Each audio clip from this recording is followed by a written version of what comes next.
Basta balita at musika, ibandera mo. 107.1 Radio Bandera, Olongapo. Basta radyo, ibandera mo. Oh yeah, you heard it right. Basta Radyo Ibandera mo. Magandang gabi. Good evening everybody. Good evening. Hey, welcome to the Bandera Night Jams radio show with yours truly, DJ Tommy G. All right, the tallest, handsomest, tall, dark, and handsome DJ on the planet Earth. April Fools! April 1 today. Ayan, April Fool's Day edition of this radio show.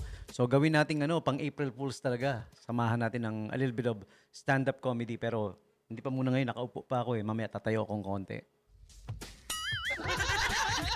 Ayan, welcome mga tropa ha. Welcome, good evening. Ayan, kamusta? Na-miss nyo ba ako? Wala ako kahapon no? Kasi recognition and awards day nung anak ko. Even though it's in the morning, syempre we had a little celebration for him. Ayan, so I would like to congratulate my son who's always in the honor roll every single year, every single grading period. Walang palya. Kaya I'm so proud of you, my son. Ayan, thank you. Thank you for being for doing what you're doing and how you are. Yeah, okay, maraming salamat. Alam mo, sige, buhat na ako ng sarili bangko. Ganoon naman talaga mga parents, no? Kanya-kanyang buhat ng bangko pagdating sa anak, di ba? Kaya pasensya na. Alam mo, nung nag-umpisa siya ng school, ang bilin ko lang sa kanya, have fun. Yun lang. Have lots of friends, enjoy school, and enjoy friendship. Diba? May mga mamimit ka, marami kang makakakilalang exciting na character, iba't ibang klaseng character, diba? Iba't ibang tao. And he did just that, no? Tsaka binilin ko, hindi ko kailangan na, alam mo yon na maging top 10 ka, mag-honor roll ka lagi. Ganun. Hindi ko hiniling yun sa kanya. He's just doing that on his own. Yun lang talaga Nag-enjoy kasi sa pag-aaral niya. Gustong-gusto niya yung ginagawa niya. He likes what he's doing, yung mga sinasaulo yung leksyon, yung mga sagot sa mga tanong, yung mga sa mathematics, sa problem solving. He loves doing that. Kaya yun, ang end result, ganun pala talaga pagka you're enjoying what you do, di ba? Parang sa trabaho rin, if you're enjoying what you do, if you're enjoying working, you love your work, parang hindi ka nag-work, di ba? It comes naturally. Ganun din what happens with kids. Pag nai-enjoy nila yung pag-aaral na, they're doing what they do. It comes naturally. Yun. Tsaka binilin ko rin yung wag tatae sa school. Ilang beses kasi ako nagkaroon ng classmate na tumae nun sa school. Hanggang ngayon, tandang-tanda sila ng lahat ng classmates nila, di ba? Hindi sila, pagkakasi ganun ang pinagdaanan, hindi nalilimutan ng mga kaklase for the wrong reasons. And not the right reasons. So, maganda yung naaalala ka dahil ikaw yung valedictorian, ikaw yung pinakamatalino, ikaw yung maraming naibibigay na sagot sa klase, di ba? Masipag ka magtaas ng kamay, mag-recite. Yun ang magandang hindi ka na nakakalimutan dahil ikaw yung tumae sa klase. Yun, biniling ko sa kanya yun. So, sabi ko, anak kahit di ka mag-top, di ka basta galingan mo lang, do your best, kung ano lang yung kaya mo, okay lang. Tsaka wag kang tatay sa klase. Yun, he's doing his best and yung best pala niya is sapat na para maging consistently on the honor roll. Yan. So, congratulations to you, my son. He's going to 5th grade next school year with flying colors. Okay, so moving on, April Fools. Hindi April Fools yun, totoo yun, yung binalita ko about my son. Okay, eto na, balik na tayo. Syempre, we start things up always sa program na to with today's holidays and observances, mga kaganapan. Yun na nga, unang-una na, April Fool's Day. Yan, April 1. So, may mga nagpo-post sa Facebook na see you next year. Punta na akong abroad. May picture pa hawak-hawak yung maleta o nagliligpit ng gamit. April Fools! Ang mahirap yung nag-file ng resignation. Sabi niya, April Fools daw, nag-file siya ng resignation. Inaprubahan, pinirmahan. Patay. Okay, so there you have it. Ano pa ba? Aside from April Fools, let's check. Let's have the monthly observances na rin. 'Di ba? Every first edition ng Bandera Night Jams of the month, First edition ito for April and it falls on April 1 pa exactly. So the monthly observances. Yes, ang month of April is dami. Yung mga ano lang, yung mga medyo significant lang yan. Horse month ang April, the month of the horses. Greyhound month. Mhm. In Atlanta, they're having the Food and Wine Month, Arab American Heritage Month, Alcohol Awareness Month, Amateur Radio Month. All right? What else? Autism Acceptance Month, Autism Awareness Month na rin. Beaver Awareness Month. Beaver. No, not Justin. The beaver animal. Ayan. Alam niyo yung mga beaver? Ang galing-galing ng mga beaver na yan, ano? In nature, naturally, sila yung gumagawa ng dam. Alam niyo ibig sabihin? Hindi beaver yun, no? Oh, mali. Hindi pala beaver yun, sorry. Otter pala yun, yung otter. Okay, tama ba? Tama, no? Yeah. Car Care Month, Celebrate Diversity Month, Child Abuse Prevention Month. Yan, this is something that's important. Dapat regularly nadidiscuss to sa eskwela, no? Sa mga kids, yung child abuse prevention, yung awareness about the dangers and the harsh effects of child abuse sa mga kids, no? Okay? Next up we have Couple Appreciation Month, Defeat Diabetes Month, ang dami ha. Distracted Driving Awareness Month. But even dog poop. It's a dog poop awareness month ang April. Ano pa ba? Financial Literacy Month, Genocide and Human Rights Awareness Month, Global Astronomy Month. My son sabi niya napakahilig sa astronomy, astrology. Yeah. Magkakaroon daw ng pink moon mamaya, sabi niya. Ayan. Hilig niya, the stars, the planets, the formation of the earth. Yan ang mga hilig niya eh. Head and Neck Cancer Awareness Month. Okay, what else? Home Improvement Time ang April. Okay? What else? Informed Women's Month. International Humor Month. Oh, yan. Okay, this one I like. International Humor Month. Alam niyo naman tayo mga stand-up comedian, humorists. So we love humor. You know what they say about people who has a good sense of humor? They have a good sense of humor. They're funny. And they're smart. Usually. Hindi man lagi. Okay. What else? Humor Month, Rebuilding Month, Poetry Month. Ang dami, no? Pickleball Month, Poetry Month. Tama-tama, we're doing stand-up comedy. Nagsasign up ako lagi ng stand-up comedy every Saturday. Open mic actually. I sign up for open mic. So, pwedeng stand-up comedy, pwedeng poetry. Ayan, tama-tama. Poetry month pala ang April. Ayan. So, happy Poetry Month kay Kuya Jace, tsaka si Kuya MRE. Ayan. Si Masikap Esporlas. Kasi sila yung mga poet natin whenever we do open microphone sa Acapella Cafe with the group called Zamba Mike. Ayan. All right. So, happy Poetry Month sa inyo. Okay. Ang April is Poetry Month. Alright, so I guess that's about it. Cut ko na doon dahil ang dami pa actually. Ang dami. Bakit ang dami? For the month of April. Ayan. Youth Sports Safety Month pa. Yun, something that's significant. That's why I read it. Okay? School Library Month. Ayan, important din. What else? Prevention of Animal Cruelty Month ang April. Alright, so there you go. Physical Wellness Month. Pahabol pa. Padagdag pa ng padagdag. Ito pa. Important ito Pharmacist War on Diabetes Month. Occupational Therapy Month. Yan. Okay. Yun na. Yun na muna. And for all of you people celebrating your birthdays today, mga April 1 birthday celebrants, hindi April Fools to April 1 birthday talaga nila. This one's for you, the famous birthday segment.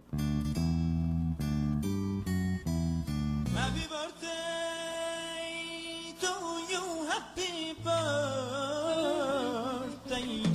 Happy birthday to you, birthday. And this is being brought to you by Angel's Pizza Olongapo. They are offering the Lenten Special pizzas, meatless but never flavorless. This Lent season, enjoy Angel's Pizza's favorite made perfect for the season. The creamy, rich, and cheesy Hallelujah Mozzarella the savory garlic shrimp, and crowd favorite creamy spinach dip. Every slice is made for sharing, okay? So gather the family and enjoy this Lent-friendly creations today. Pang-Lenten season talaga dahil meatless ito pero masarap. So check it out at Angel's Pizza Olongapo, 395 Rizal Avenue West, na pinaka-Olongapo City, yung 4th Street, sa kanto ng 4th Street. That's where they're at. If you're familiar with 4th Street, huh? You may call or text 0927-117-9020. All right? And also, in addition, they are open from Monday to Sunday. Lunes hanggang Linggo, walang closing. I don't know, I'm gonna check with them muna kung open sila ng Holy Thursday and Good Friday para may announce natin, ano? Okay? So Monday to Sunday, 8 a.m. to 12 a.m. hanggang 12 midnight, hanggang 1 pa pag weekend. Okay? So mamaya I'll let you know kung open sila ng itong Huwebes Santo, Biyernes Santo, tsaka Black Saturday and Easter Sunday. Most probably, mga nagko-close lang naman, karamihan, Easter, no, not Easter, Holy Thursday and Good Friday. Huwebes Santo at Biyernes Santo, kadalasan yan talaga yung ng Holy Week. Okay, so there you go. And now, the famous people celebrating their birthdays today. Happy birthday to Samboy Lim. April 1, 1962. Samboy Lim is my mostest favorite basketball, Filipino basketball player in the world. Yeah, he's my number one guy when it comes to Philippine basketball. Idol na idol ko to. You know, growing up, I'm idolizing him. I tried to pattern my game after him, yung laro ko after him. Kaya lang hindi pwede kasi 6-footer to eh. 5'4" lang ako eh. Kaya ang hirap i-pattern. The Skywalker to, lumalakad sa air eh. If I try walking on air, yung talon ko parang lang eh, sing taas lang ng ashtray eh.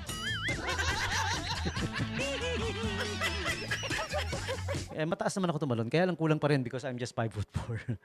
Yan, si Samboy Lim, yan, sadly he passed away, no? A couple of years ago. It really, when he passed away, I cried. Promise. That's how much of a fan of Samboy Lim I am. I really cried when he passed away. Couple of anong year ba siya na nag-pass away? 20, if I'm not mistaken, it was 2023 or 2020. I don't know. I'm gonna double check. Abilino is his real name. Abilino Samboy Lim. Ayan, okay. And next up we have happy birthday also to... Teka, nawala na ako. Aside from Samboy Lim, si Teddy Diaz, the original guitarist for the band The Dawn. Ayan, magaling din. Napakagaling na guitarist nito. Kaya lang, he tragically passed away then. At a young age, he was, he was assassinated or killed by a ano ba to? Magnanakaw yata yun, pumasok sa bahay nila, parang ganoon. Yeah. If I remember it right. Tagal na long time ago. Okay, sayang saglit lang siya naging guitarist ng The Dawn. Dami pa sana siyang magagawa for the band, and he's an original founding member. And he's really really good, no? Okay. He has the makings of the next Jimmy Page. Kilala niyo si Jimmy Page. If you're not familiar with Jimmy Page, he is the lead guitarist of Led Zeppelin, legendary band Led Zeppelin. Parang ganun ang datingan ni Teddy Diaz. Okay? Tirso Cruz. I almost said Teddy Cruz. Kasi si Tirso Cruz birthday din ngayon. April 1, 1958, si Kuya Tirso Cruz III. Maria Leonora Teresa. Katandem ni Ate Guy. Guy and Pip. Of the Guy and Pip fame. Yun yung tandem nila noon eh. Guy and Pip sila. Okay. Next up we have happy birthday also to December 1. Famous people celebrating their birthdays today is Logan Paul. He is an internet superstar, social media phenomenon, incredibly popular Facebook account, and he earned over 15 million likes. He was in the Awesomeness TV web series Foursome back in 2016. He turns 31 today. Yan, may kapatid siya na na sikat din. Si Jake Paul. Sikat din on social media. Yan, si Logan Paul and Jake Paul. Also popular web personality. Pareho sila. I don't know what is up with the Pauls. Bakit sikat sila sa social media masyado? Wrestler Andy Orton, WWE. Okay. Next up we have also happy birthday to movie actress, veteran actress Debbie Reynolds. Birth anniversary for her. She passed away in 2016. And rapper Kid Ink. You guys remember Kid Ink? He turns 40 today. And pop singer Susan Boyle turns 65. Si Ate Susan Boyle, napakagaling na singer. Ginulat nito si nung nag-audition siya, no? Ginulat niya sila Kuya Simon, eh. Hindi sila makapaniwala sa boses, eh. Kaboses niya si Ellen Page. There you go. Dahil paborito niya yung mga songs ni Ellen Page. Tsaka yung iba pang, marami pa, eh. But yun ang naalala ko sa Ellen Page. And next up we have happy birthday also to... Happy birthday to you. Sino pa ba? Who else do I gotta greet? Hindi ko nakilala tong iba, eh. Okay. Movie actress Mackenzie Davis turns 38 today. Ayan. Sa mga hindi nakakilala kay Mackenzie Davis, kamukha lang naman siya ni yung magkakamukhang yung iisa itsura, si Zoe Deschanel, si Katy Perry, di ba? Iisa itsura na. Isama nyo na to doon, si Mackenzie Davis. Yeah. She was in the AMC period drama Halt and Catch Fire. Okay? And what else? She was in the romantic comedy The F Word in 2013. Okay. And next up we have another actress, TV actress Annette O'Toole. If you guys remember Smallville, she is Martha Kent, the mother of Superman sa Smallville. Okay? Played by Tom Welling. Yeah, there you go. All right. So who else do we gotta greet? Buti naalala ko pa yung mga yun, no? Wala akong kopyahan, promise. Yeah, there you go. And celebrities and the like celebrating their birthdays today. You are sharing your birthdays with them. All of you. April na. Nawawala ako. Nalilito ato. Kailangan ko siguro mag-copy. Buti lang may pre-copy tayo today dito, no? Makapag-copy nga. April 1, birthday celebrants. You're sharing your birthdays with them. Happy birthday to you. Happy birthday to you. Happy birthday to you. Happy birthday, happy birthday, happy birthday to you.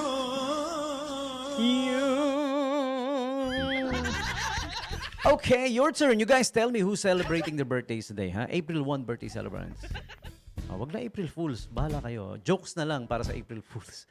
Isama ko kayo sa sa comedy part ng segment natin a little later, no? When we return. For the meantime, we will take the quick break. We will be back with more announcements and news and updates from in and around the city. And a little bit of comedy bits for you dahil April Fools naman. Sali kayo, ha? Baka may mga joke kayo dyan. Isa nyo sa akin yung jokes ninyo. I-comment nyo sa live video natin on Radyo Bandera and also on my page. Olongapo related pages then. You can also text me up, call or text me up. 0910-6909-501. All right, we will be back with more. Radyo Bandera, makinig tayo.